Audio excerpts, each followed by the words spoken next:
इस वक्त राष्ट्रीय करणी सेना की प्रमुख हमारे साथ हैं शीला शेखावत जी। शीला जी, ये आपने सुना 1,11,11,01,111 रुपए का इनाम, किस तरह से देखिए, क्या आप भी इस इत्तेफाक रखती है राज शेखावत जी की ओर से जो कहा गया है?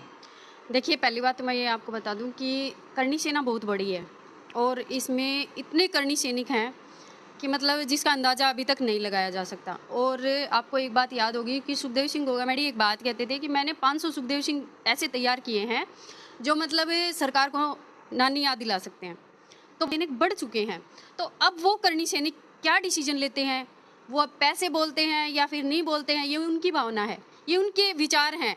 वो करोड़ों देते हैं या नहीं देते हैं। बाकी मैं तो आपको एक बात बता दूं कि एनआई में जो हमारी चार्जशीट पेश हुई है, उसमें लॉरेंस बिश्नोई का नाम नहीं है, उसमें रोहित गोदारा और ये गोल्डी बराड़ का नाम है। और इन लोगों पे ही अभी जो केस है हमारा वो चल रहा है, तो लॉरेंस का कहीं नाम नहीं है अभी तक। लेकिन जो राज शेखावत जी है, उन्होंने तो ये कहा कि सुखदेव सिंह गोगामेडी जी की जो शूटर आए थे, वो लॉरेंस बिश्नोई ने भेजे थे, इसलिए हम बदला लेना चाहते हैं उस घटना का।